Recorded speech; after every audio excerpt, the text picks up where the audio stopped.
Hi అందరికీ. IPC to BNS. IPC అంటే Indian penal code, ఇది చాలా మంది తెలుసు. ఇది 1860 సంవత్సరంలో బ్రిటిష్ కాలంలో దీన్ని ఇంప్లిమెంట్ చేయడం జరిగింది. ఇప్పుడు ఈ ఐపీసీ అనేది మన ఇండియన్ పార్లమెంట్ మార్చడం జరిగింది ఐపీసీ టు బిఎన్ఎస్. బిఎన్ఎస్ అంటే భారతీయ న్యాయ సంహిత. ఇది మనకి జూలై 1, 2024 నుంచి అమల్లోకి వచ్చింది. ఐపీసీని బిఎన్ఎస్ గా మార్చడానికి కారణం ఏంటి అంటే, అది బ్రిటిష్ కాలంలో వచ్చింది. తర్వాత కొన్ని అమెండ్మెంట్ సెక్షన్స్ రావడం వల్ల మన భారతీయ న్యాయ సంహిత అంటే మనకు అర్థమయ్యే భాషలో ఉండాలనే ఉద్దేశంతో ఈ భారతీయ న్యాయ సంహిత అనే పేరుతో మార్చడం జరిగింది.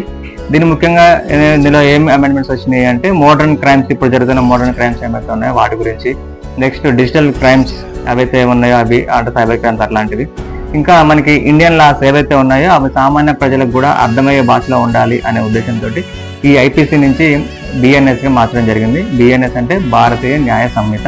ఇప్పటి నుంచి మనం ఐపీసీని బిఎన్ఎస్ గానే పిలవడం జరుగుతుంది. మిగిలిన సెక్షన్స్ అన్ని కూడా కామన్ గా ఉంటాయి. ఈ భారతీయ న్యాయ సంహితలో కొన్ని లేడీస్ కి, అంటే గర్ల్స్ ఎవరైతే ఉన్నారో వాళ్ళకి ఇంకా కొన్ని ఎక్కువ సెక్షన్లు తీసుకురావడం జరిగింది. At the same time speed justice అనేది ఉండాలనే ఉద్దేశంతో కొన్ని సెక్షన్స్ మార్చడం జరిగింది. మిగిలినంతా సేమ్ ఉంటుందండి ఐపీసీ టు బిఎన్ఎస్. కాబట్టి ఐపీసీ అనేది ఇప్పుడు మనకి రీప్లేస్ అయింది విత్ బిఎన్ఎస్, భారతీయ న్యాయ సంహిత. Thank you.